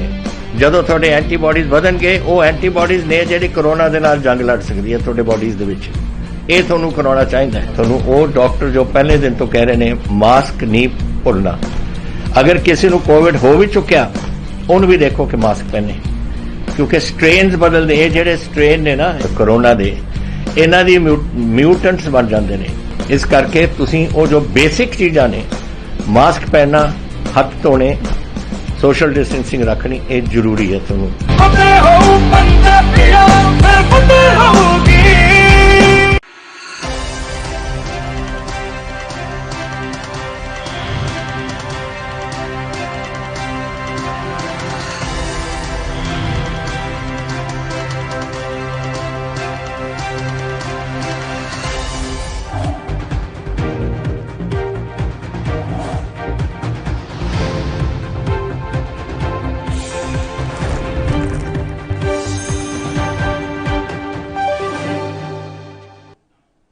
ब्रेक के बाद एक बार फिर स्वागत है आपका। आकाश जिंदल जी हमारे साथ लगातार बने हुए हैं। आकाश जिंदल जी, अपनी बात पूरी करिए। और सबसे बड़ा सवाल अब ये उठता है कि हमने देखा 4 मई के बाद से ही ये जो रेट हैं वो बढ़ने शुरू हुए हैं। अब तक 22 से 23 बार बढ़ चुके हैं।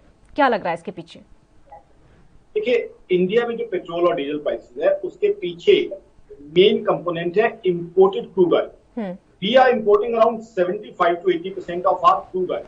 हम जो कच्चा तेल हिंदुस्तान में इस्तेमाल करते हैं, उसका एक मेजर कंपोनेंट हम इंपोर्ट करते हैं। अब है क्या? ब्रेंट क्रूड, वो कच्चा तेल जो हम इंपोर्ट करते हैं, उसके जो है मार्केट, उसके प्राइसेस ग्लोबल मार्केट में बढ़ते जा रहे हैं। अभी उसके प्राइस क्या है? $72 पर बैरल है, और वो लगातार पिछले कुछ समय से बढ़ रहे हैं, क्योंकि पूरी दुनिया में तेजी है, इकोनॉमीज परफॉर्म कर रही हैं, अमेरिका ने स्टिमुलस पैकेज दिया हुआ है, लिक्विडिटी है। तो क्योंकि वो ग्लोबल कमोडिटी है, तो उसके प्राइसेस बढ़ रहे हैं। अब वही चीज यहाँ रिफ्लेक्ट कर रही है। अब हम इंटरनेशनल मार्केट में क्रूड ऑयल के प्राइस तो कम नहीं कर सकते, लेकिन एक चीज हम जरूर कम कर सकते हैं, टैक्सेस। तो मैं रिपीट वही करूंगा कि सेंट्रल गवर्नमेंट और स्टेट गवर्नमेंट को टैक्सेस कम करने चाहिए। बिकॉज ग्लोबल मार्केट में जो कच्चे तेल की प्राइसेस है, उसको लेके हम कुछ नहीं कर सकते। वहां अगर आप बात करें, अभी तो आप बात कर रहे हैं जो करंट प्राइसेस है, मैं तो आपको आगे की बात बता दूं, the way OPEC plus is going, the way US is going about its crude oil requirement, the way we are having data regarding supply of crude oil by various producers, my organization thinks that going ahead crude oil would be between $77 to $80 per barrel। Brent crude की बात करें, यानी कच्चे तेल के दाम और बढ़ने की भी संभावना है। तो इसलिए बहुत जरूरी है कि हमारे यहाँ सरकारें जो हैं टैक्सेस कम करें। अभी मैं बहुत सालों से जो है पेट्रोल डीजल की प्राइसेस के ऊपर शो कर रहा हूँ, करीब 4 साल से सुन रहा हूँ कि इसको जीएसटी में लाया जाएगा, लेकिन जीएसटी में अभी तक नहीं लाया गया, क्योंकि जीएसटी में टैक्सेस का जो टॉप स्लैब है 28% है, जीएसटी में लाया गया होता तब भी टैक्स कम हो जाती। तो आज की तारीख में टैक्स कम करना ही हमारे लिए एक ऑप्शन है और मेरे हिसाब से हमें टैक्स कम करना ही चाहिए।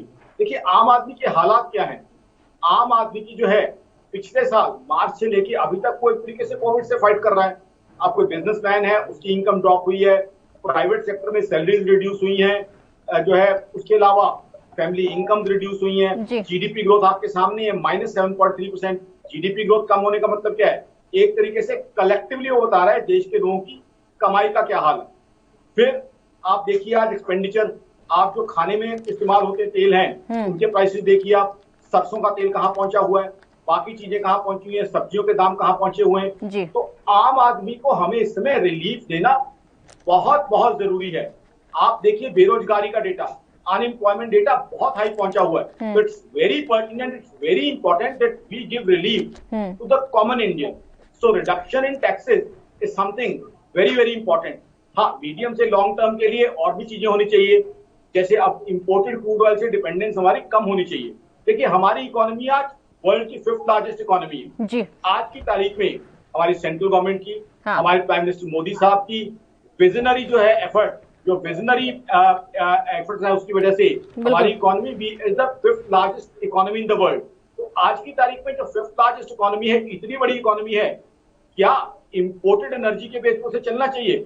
इस समय तो इंडिजिनस सोर्सेज होने चाहिए एनर्जी के, हमारे सोर्सेज होने चाहिए, जैसे सोलर एनर्जी होनी चाहिए, विंड मिल एनर्जी होनी चाहिए, न्यूक्लियर एनर्जी। अब देखिए चाइना ने न्यूक्लियर एनर्जी को कितना डेवलप कर लिया। तो मीडियम टर्म में मेरा मानना है कि न्यूक्लियर एनर्जी के ऊपर हम फोकस बढ़ाएं, बिकॉज इंपोर्टेड क्रूड ऑयल के ऊपर इतनी बड़ी इकोनॉमी को जो है चलाना मेरे हिसाब से बहुत ज्यादा जो है लॉन्ग टर्म या बहुत ज्यादा बढ़िया प्लानिंग नहीं है।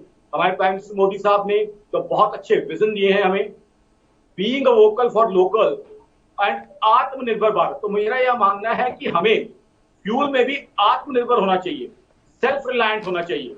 सोलर एनर्जी, न्यूक्लियर एनर्जी, इनकी रिसर्च पे ज्यादा से ज्यादा पैसा खर्च करना चाहिए, ताकि हमारी इकोनॉमी, हमारी इंडस्ट्री, हमारे व्हीकल फ्यूचर में हमारे इंडिजिनस के ऊपर एनर्जी के ऊपर चले, हम ग्लोबल मार्केट्स के ऊपर डिपेंडेंट ना रहे। देखिए आज किस तरह की कॉन्ट्रडिक्शन है, हम अभी अभी कोरोना से उभरे हैं। अब सब जानते हैं अप्रैल के लास्ट 10 दिन और मई हमें क्या हाल हुआ है। उसी समय अमेरिका की इकोनॉमी, यूरोप की इकोनॉमी रिकवर कर रही थी, उन्होंने कोविड को कंटेन कर लिया था। तो क्योंकि उनकी इकोनॉमी रिकवर कर रही थी, वहां क्रूड ऑयल की डिमांड बढ़ रही थी, तो वहां कच्चे तेल के रेट बढ़ते गए। हमारे यहाँ जो है क्योंकि कोरोना चल रहा था, कोविड चल रहा था, हमारे यहाँ कमाई कम होती गई।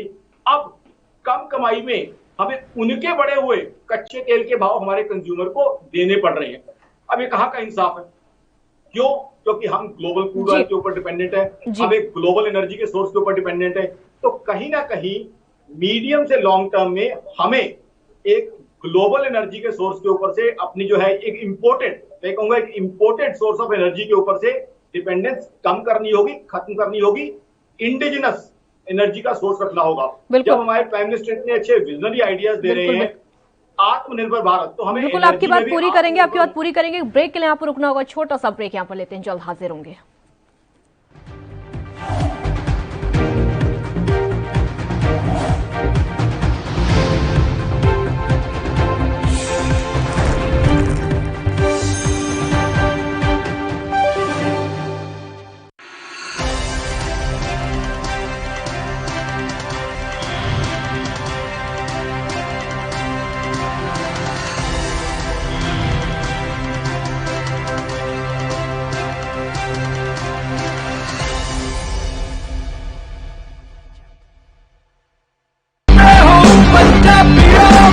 रूरल कोरोना वॉलंटियर्स कह के एक 7 ਬੰਦਿਆਂ ਦਾ ਗਰੁੱਪ ਹਰ ਪਿੰਡ ਦੇ ਵਿੱਚ ਬਣਾਇਆ ਜਾਏ। ਉਹ 7 ਮੈਂਬਰ ਦਾ ਗਰੁੱਪ ਆਪਣੇ ਪਿੰਡਾਂ ਦੇ ਵਿੱਚ ਘੁੰਮੇ ਔਰ ਇਹਦੇ ਵਿੱਚ ਉਹਨਾਂ ਨੂੰ ਐਮਫਸਾਈਜ਼ ਕਰਨਾ ਚਾਹੀਦਾ ਹੈ, ਟੈਸਟ ਕਰੋ जैसे मैं ਤੁਹਾਨੂੰ ਦੱਸਿਆ। ਜਿੱਥੇ ਫਿਰ ਅਗਰ ਕੋਈ ਪੋਜ਼ਿਟਿਵ ਨਿਕਲਿਆ ਉਹ ਕਿਹਨੂੰ ਮਿਲਿਆ ਉਹਨੂੰ ਟ੍ਰੇਸ ਕਰੋ, ਕਿ ਜਾ ਕੇ ਦੇਖੋ ਕਿ ਕਿਹਨੂੰ ਮਿਲਿਆ ਉਹਨੂੰ ਵੀ ਟੈਸਟ ਕਰੋ।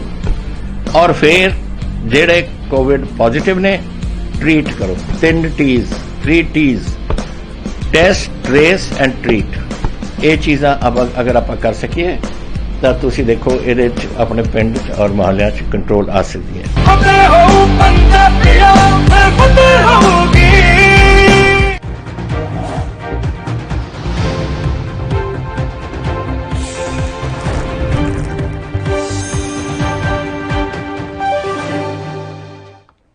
ब्रेक के बाद एक बार फिर स्वागत है आपका। पेट्रोल डीजल के दाम लगातार बढ़ते चले जा रहे हैं। हमारे साथ इस समय आकाश जिंदल जी अर्थशास्त्री जुड़े हुए हैं। आकाश जिंदल जी, एक बड़ा ही महत्वपूर्ण सवाल है और सवाल यह है कि बार बार हमारे देश में विपक्ष की तरफ से सत्ता पक्ष को कोसा जाता है कि क्यों पेट्रोल डीजल के दाम बढ़ रहे हैं, आखिर इसकी वजह क्या है। लेकिन जैसा कि आप बता रहे हैं कि ये अंतर्राष्ट्रीय मार्केट से तय किया जाता है, तो विपक्ष का सरकार से सवाल पूछना और सरकार को दोष देना सही है या फिर गलत है? सही है तो फिर कितना सही है? देखिए, अब विपक्ष यानी ऑपोजिशन की मैं बहुत हाई रिस्पेक्ट करता हूं, लेकिन उसी ऑपोजिशन के सामने मैं एक बात रखना चाहता हूं। Congress, I have high respect for the Congress party. बहुत से मेरे मित्र भी हैं कांग्रेस के सीनियर लेवल पे।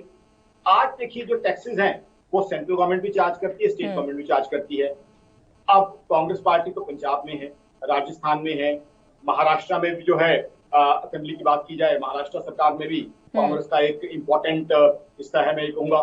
तो ऐसे में मैं तो प्रार्थना करूंगा, रिक्वेस्ट करूंगा कांग्रेस पार्टी से, जिसमें बहुत रिस्पेक्ट करता हूं, कि आप क्यों नहीं एग्जांपल सेट करते? आप स्टेट्स में टैक्स कम कीजिए। आप स्टेट में टैक्स कम करेंगे तो उससे हम सेंट्रल गवर्नमेंट को बोल पाएंगे कि देखिए कुछ स्टेट्स में जो है टैक्स कम कर दिया गया, आप भी टैक्स कम कीजिए। तो मेरे हिसाब से जो है विपक्ष को भी जो है क्या है, ये इनिशिएटिव लेना चाहिए कि जिस जिस स्टेट में वो है वहां पे स्टेट का वैट कम करें। जैसे मैंने बताया कि 2 तरह के टैक्सेस हैं। Central government charges central excise, states charge state VAT. So wherever the Congress party is there, I would very humbly request the Congress party, which I have lot of respect, that please go ahead and reduce taxes in the states which you are ruling. Then we will be able to talk to the center that look, Congress has set an example. Why don't you reduce central excise on petrol and diesel? तो ठीक है, विपक्ष आज की तारीख में इसके against agitation कर रहा है, ठीक है। विपक्ष की ड्यूटी है आम आदमी का इंटरेस्ट देखना, आम आदमी के हित में देखना। और मैं भी बात कर रहा हूं, मैं एक इकोनॉमिस्ट होते हुए, एक सिटीजन होते हुए ये बात कर रहा हूं कि हाँ, आज की तारीख में आम आदमी का हित देखना है, आम आदमी का भी ध्यान रखना है। बट उसके लिए सेंट्रल गवर्नमेंट जहां बीजेपी है, स्टेट गवर्नमेंट जहां बीजेपी के साथ साथ कुछ जगह पे कांग्रेस है, कुछ जगह पे रीजनल पार्टीज है, टैक्सेस तो जो है स्टेट गवर्नमेंट को भी कम करने चाहिए। तो आई थिंक आप यहाँ पे टैक्सेस कम कीजिए, please reduce taxes. This is my request to the overall political class. इसी से आम आदमी का भलाई कर पाएंगे। हाँ, बिल्कुल बिल्कुल, आपकी बात पूरी करेंगे। ब्रेक के लिए यहाँ पर रुकना होगा, छोटा सा ब्रेक यहाँ पर लेते हैं, जल्द हाजिर होंगे।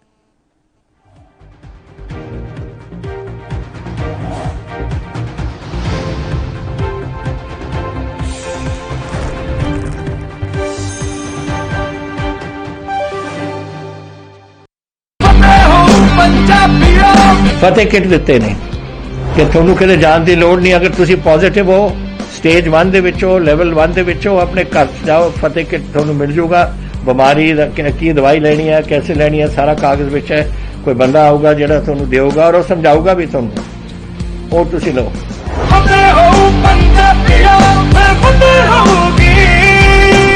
साथी शामिल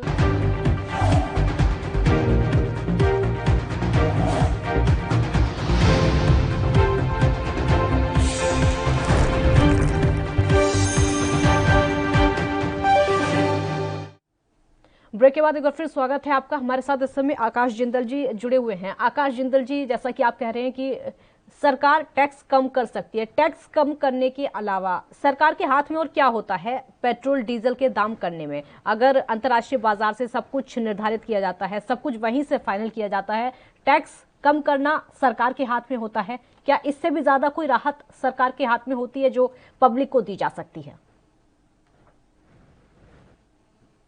सीधी राहत जब सरकारों के पास है, और सरकारों से मेरा मतलब सेंट्रल गवर्नमेंट के साथ स्टेट गवर्नमेंट भी है, जब सीधी डायरेक्ट राहत आपके हाथ में है तो उस राहत को दीजिए। 4 साल से ये बात चल रही है, for the past 4 years I been hearing this in this country that petrol diesel would be brought under GST. तो आप जीएसटी के अंदर ले आइए, अब जीएसटी काउंसिल में उसे रखिए और जीएसटी के अंदर ले आइए उससे, क्योंकि जीएसटी में जो हाईएस्ट स्लैब है वो 28% का है, उससे टैक्सेस कम हो जाएंगे। तो जब सीधा सीधा स्ट्रेट फॉरवर्ड फॉर्मूला है हमारे पास तो उसको हम क्यों नहीं यूज करते। आज की तारीख में ठीक है सरकार का खर्चा बढ़ा हुआ है, इसमें मैं सरकार को मानता हूं कि सेंट्रल गवर्नमेंट का या स्टेट गवर्नमेंट का कोविड को फाइट करने में खर्चा बढ़ा है। कोविड पेंडेमिक ने देश को झंझोड़ के रख दिया था अप्रैल के लास्ट 10 दिनों में। बट हमारे जैसी कंट्री में जब आम आदमी की बैलेंस शीट खराब है, आम आदमी का कैश फ्लो खराब है, सरकार को भी कुछ दिक्कत है, तो उसमें प्रेफरेंस किसको दी जाएगी? मेरे हिसाब से प्रेफरेंस देनी चाहिए आम आदमी की बैलेंस शीट को। तो टैक्सेस कम कीजिए। और जैसे मैंने दूसरा आपको बताया, लॉन्ग टर्म के लिए हमें कच्चे तेल पे जो इंपोर्टेड क्रूड ऑयल है उससे डिपेंडेंस कम करनी होगी। जैसे मैंने बताया हमारे प्राइम मिनिस्टर मोदी साहब के विजनरी एफर्ट्स की वजह से हमारी इकोनॉमी 5th लार्जेस्ट इकोनॉमी बन चुकी है वर्ल्ड की। तो क्या इतनी बड़ी इकोनॉमी को एक इंपोर्टेड सोर्स ऑफ एनर्जी के बेस पे चलाना चाहिए जी। हमें इंडिजिनस सोर्सेज ऑफ एनर्जी को डेवलप करना ही होगा। आप देखिए चाइना के पास क्रूड ऑयल की प्रोडक्शन उतनी नहीं है, वो न्यूक्लियर एनर्जी की तरफ चले गए, हमें न्यूक्लियर एनर्जी की तरफ जाना चाहिए। ठीक है, विदेशों की बात करेंगे, अभी छोटे से ब्रेक के लिए यहाँ पर रुकेंगे, जल्द हाजिर होंगे।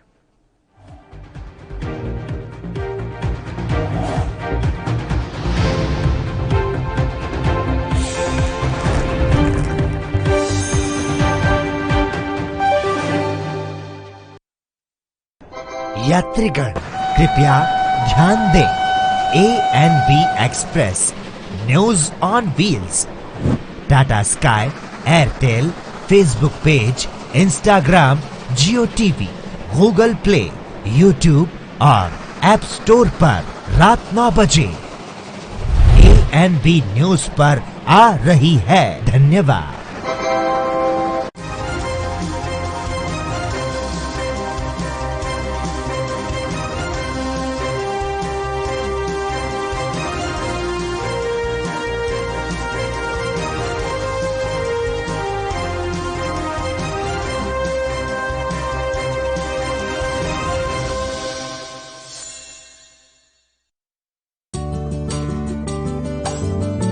ਰਾਜਸਥਾਨ ਤੇ ਪਾਕਿਸਤਾਨ ਦੀ ਹੱਦ ਤੇ ਵਸਿਆ ਜ਼ਿਲ੍ਹਾ ਫਾਜ਼ਿਲਕਾ ਪੰਜਾਬ ਦੇ ਉਹਨਾਂ ਜ਼ਿਲ੍ਹਿਆਂ ਵਿੱਚ ਸ਼ਾਮਿਲ ਹੈ ਜਿੱਥੇ ਕੋਰੋਨਾ ਮਹਾਮਾਰੀ ਨੂੰ ਲੈ ਕੇ ਸ਼ਾਸਨ ਪ੍ਰਸ਼ਾਸਨ ਸ਼ੁਰੂ ਤੋਂ ਹੀ ਅਲਰਟ ਮੋਡ ਤੇ ਰਿਹਾ ਹੈ। ਇੱਥੇ ਮੁੱਖ ਮੰਤਰੀ ਕੈਪਟਨ ਅਮਰਿੰਦਰ ਸਿੰਘ ਦੇ ਹੁਕਮਾਂ ਅਨੁਸਾਰ ਸਿਹਤ ਵਿਭਾਗ ਵੱਲੋਂ ਸੈਂਪਲਿੰਗ ਦਾ ਕੰਮ ਜ਼ੋਰਾਂ ਤੇ ਹੈ ਅਤੇ ਜਿਹੜੇ ਲੋਕ ਕੋਰੋਨਾ ਪੋਜ਼ਿਟਿਵ ਹੋ ਰਹੇ ਨੇ ਉਹਨਾਂ ਦੀ ਰਿਕਵਰੀ ਲਈ ਵੱਖ-ਵੱਖ ਟੀਮਾਂ ਜੰਗੀ ਪੱਧਰ ਤੇ ਦਿਨ ਰਾਤ ਕੰਮ ਤੇ ਲੱਗੀਆਂ ਹੋਈਆਂ ਨੇ। ਜੇ ਗੱਲ ਰਿਕਵਰੀ ਦੀ ਕਰੀਏ ਤਾਂ ਹੁਣ ਤੱਕ ਜ਼ਿਲ੍ਹੇ ਵਿੱਚ 15,000 ਤੋਂ ਵੱਧ ਲੋਕ ਠੀਕ ਹੋ ਕੇ ਆਪਣੇ ਘਰਾਂ ਨੂੰ ਜਾ ਚੁੱਕੇ ਨੇ ਤੇ 3,000 ਦੇ ਕਰੀਬ ਲੋਕ ਹੋਮ ਆਈਸੋਲੇਸ਼ਨ ਦੇ ਵਿੱਚ ਆਪਣਾ ਇਲਾਜ ਕਰਵਾ ਰਹੇ ਨੇ। ਸਿਹਤ ਵਿਭਾਗ ਦੀਆਂ ਟੀਮਾਂ ਵੀ ਸਮੇਂ ਸਿਰ ਉਹਨਾਂ ਦੀ ਸਾਰ ਲੈਂਦੀ ਰਹਿੰਦੀ ਹੈ। ਇਸ ਤੋਂ ਇਲਾਵਾ ਜੇ ਗੱਲ ਸੈਂਪਲਿੰਗ ਦੀ ਕਰੀਏ ਤਾਂ ਹੁਣ ਤੱਕ ਫਾਜ਼ਿਲਕਾ ਜ਼ਿਲ੍ਹੇ ਵਿੱਚ 2 ਲੱਖ ਦੇ ਕਰੀਬ ਸੈਂਪਲ ਲਏ ਜਾ ਚੁੱਕੇ ਨੇ ਤੇ 10,000 ਤੋਂ ਵੱਧ ਲੋਕਾਂ ਦਾ ਵੈਕਸੀਨੇਸ਼ਨ ਹੋ ਚੁੱਕਾ ਹੈ। ਕੋਰੋਨਾ ਦੇ ਸੰਬੰਧ ਵਿੱਚ ਅਸੀਂ ਪਿਛਲੇ ਕੁਝ ਦਿਨਾਂ ਤੋਂ ਜਿਹੜੀ ਟੈਸਟਿੰਗ ਆ ਕਾਫੀ ਵਧਾ ਦਿੱਤੀ ਆ, ਸੋ ਅਸੀਂ ਇਹਨੂੰ ਹੋਰ ਅਪਗ੍ਰੇਡ ਕਰਾਂਗੇ। ਪਿੰਡਾਂ ਦੇ ਵਿੱਚ ਵੀ ਅਸੀਂ ਟੈਸਟਿੰਗ ਕਰ ਰਹੇ ਹਾਂ, ਸੋ ਉਸ ਨਾਲ ਸਾਡਾ ਜਿਹੜਾ ਮੇਨ ਜਿਹੜਾ ਯਤਨ ਹੈ ਕਿ ਜਿੰਨੀ ਜਲਦੀ ਡਿਟੈਕਸ਼ਨ ਹੋ ਸਕੇ ਉਨਾ ਵਧੀਆ ਤਰੀਕੇ ਨਾਲ ਅਸੀਂ ਟ੍ਰੀਟਮੈਂਟ ਮੁਹੱਈਆ ਕਰਵਾ ਸਕਦੇ ਹਾਂ। ਦਰਅਸਲ ਕੈਪਟਨ ਅਮਰਿੰਦਰ ਸਿੰਘ ਸਰਕਾਰ ਨੇ ਕੋਰੋਨਾ ਮਹਾਮਾਰੀ ਦੀ ਸ਼ੁਰੂਆਤ ਤੋਂ ਹੀ ਪੂਰੇ ਪੰਜਾਬ ਵਿੱਚ ਵੱਖ-ਵੱਖ ਟੀਮਾਂ ਦਾ ਗਠਨ ਕੀਤਾ ਸੀ ਜੋ ਸ਼ਹਿਰ ਤੋਂ ਲੈ ਕੇ ਪਿੰਡਾਂ ਤੱਕ ਸੈਂਪਲਿੰਗ ਦੇ ਕੰਮ ਵਿੱਚ ਰੁੱਝੀਆਂ ਹੋਈਆਂ ਨੇ। ਇਸ ਤੋਂ ਇਲਾਵਾ ਪੰਜਾਬ ਸਰਕਾਰ ਨੇ ਪਿੰਡਾਂ ਲਈ ਕੋਰੋਨਾ ਮੁਕਤ ਮੁਹਿੰਮ ਵੀ ਸ਼ੁਰੂ ਕੀਤੀ ਹੈ। ਕੋਰੋਨਾ ਪਿੰਡ ਮੁਕਤ ਅਭਿਆਨ ਤੇ ਉਸ 'ਚ ਵੀ ਇਹਨਾਂ ਨੇ ਜਿਹੜੇ ਸਾਡੇ ਕਰੀਬ 100 ਦੇ ਕਰੀਬ ਹੈਲਥ ਵੈਲਨੈਸ ਸੈਂਟਰ ਨੇ ਪੂਰੇ ਜ਼ਿਲ੍ਹੇ ਵਿੱਚ, ਉਹ ਸਾਰੇ 100 ਦੇ 100 ਹੈਲਥ 94 ਹੈ ਆਈ ਐਮ ਨੋਟ ਸ਼ੋਰ, ਤੇ ਉਹਨਾਂ ਸਾਰੀਆਂ ਜਗ੍ਹਾਵਾਂ ਤੇ ਕੋਵਿਡ ਟੈਸਟਿੰਗ ਸਟਾਰਟ ਕਰ ਦਿੱਤੀ ਗਈ ਹੈ ਜੀ। ਜ਼ਿਕਰਯੋਗ ਹੈ ਕਿ ਪੰਜਾਬ ਦੀ ਕੈਪਟਨ ਅਮਰਿੰਦਰ ਸਿੰਘ ਸਰਕਾਰ ਨੇ ਸ਼ੁਰੂ ਤੋਂ ਹੀ ਇਸ ਵਾਇਰਸ ਦੇ ਪ੍ਰਕੋਪ ਨੂੰ ਸਮਝਿਆ ਤੇ ਇਸ ਨੂੰ ਜ਼ਿਆਦਾ ਫੈਲਣ ਨਹੀਂ ਦਿੱਤਾ ਕਿਉਂਕਿ ਸਰਕਾਰ ਆਪਣਾ ਫਰਜ਼ ਸਮਝਦੀ ਹੈ।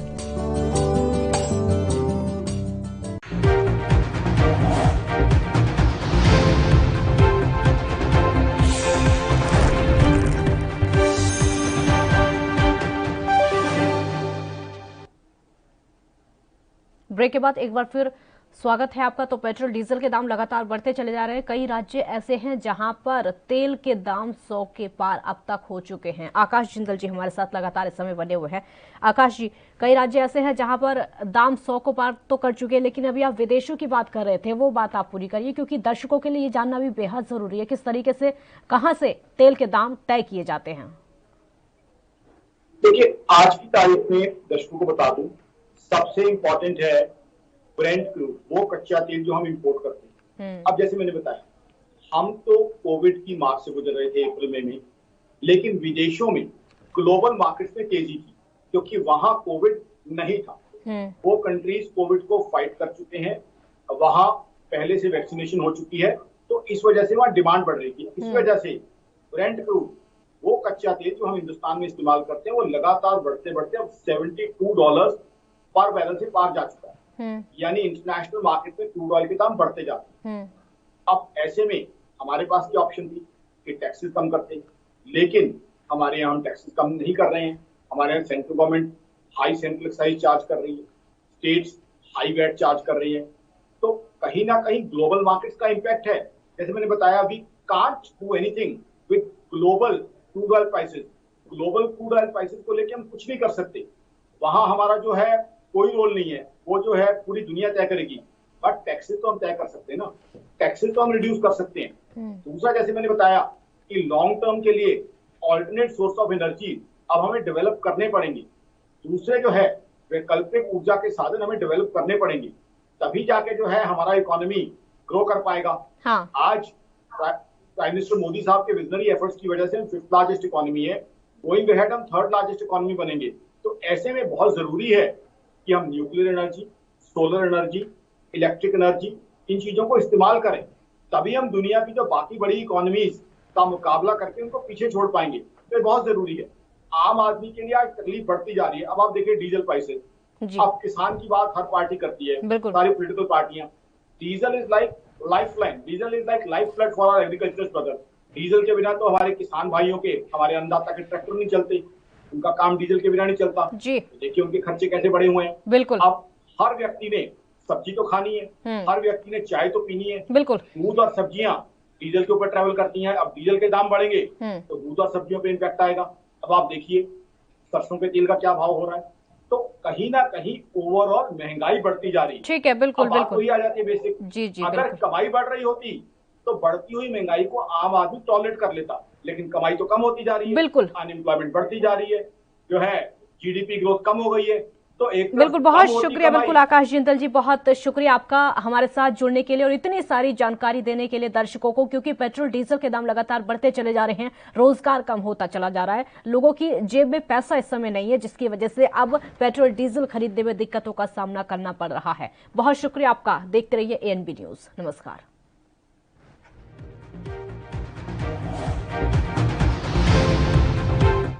कोरोना वायरस ਨੂੰ ਅਸੀਂ ਤਾਂ ਹੀ ਹਰਾ ਸਕਦੇ ਹਾਂ ਜੇਕਰ ਅਸੀਂ ਆਪਣੇ ਵੱਧ ਤੋਂ ਵੱਧ ਟੈਸਟ ਕਰਵਾਵਾਂਗੇ ਤੇ ਵੈਕਸੀਨੇਸ਼ਨ ਲਗਵਾਵਾਂਗੇ।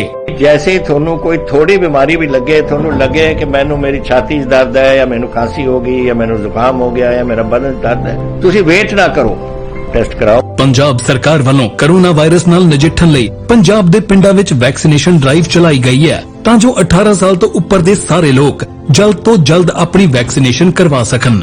पूरे पंजाब ਦੇ ਪਿੰਡਾਂ ਲਈ ਕੋਵਿਡ ਟੈਸਟਿੰਗ ਕੇਂਦਰ ਸਥਾਪਿਤ ਕੀਤੇ ਗਏ ਨੇ। ਜੇਕਰ ਤੁਹਾਨੂੰ ਬੁਖਾਰ ਜ਼ੁਕਾਮ ਜਿਹੇ ਲੱਛਣ ਮਹਿਸੂਸ ਹੁੰਦੇ ਹਨ ਤਾਂ ਤੁਰੰਤ ਆਪਣਾ ਕੋਰੋਨਾ ਵਾਇਰਸ ਦਾ ਟੈਸਟ ਕਰਵਾਓ। ਕੋਰੋਨਾ ਸੰਬੰਧੀ ਜਾਣਕਾਰੀ ਲਈ 104 ਹੈਲਪਲਾਈਨ ਤੇ ਕਾਲ ਕਰੋ। तो ਤੁਸੀਂ ਪਲੀਜ਼ ਇਸ ਗੱਲ ਤੋਂ ਹੁਣ ਮੇਰੀ ਗੱਲ ਮੰਨੋ ਕਿ ਆਪਾਂ ਪੰਜਾਬ ਨੂੰ ਬਚਾਉਣਾ ਹੈ, ਆਪਣੇ ਪਰਿਵਾਰਾਂ ਨੂੰ ਬਚਾਉਣਾ ਹੈ, ਆਪਣੇ ਪਿੰਡ ਨੂੰ ਬਚਾਉਣਾ ਹੈ, ਤੁਸੀਂ ਆਪਣੇ ਮੁਹੱਲਿਆਂ ਨੂੰ ਬਚਾਉਣਾ ਹੈ। ਤੁਸੀਂ ਜੋ ਦੱਸਿਆ ਡਾਕਟਰਾਂ ਨੇ ਕਰੋ।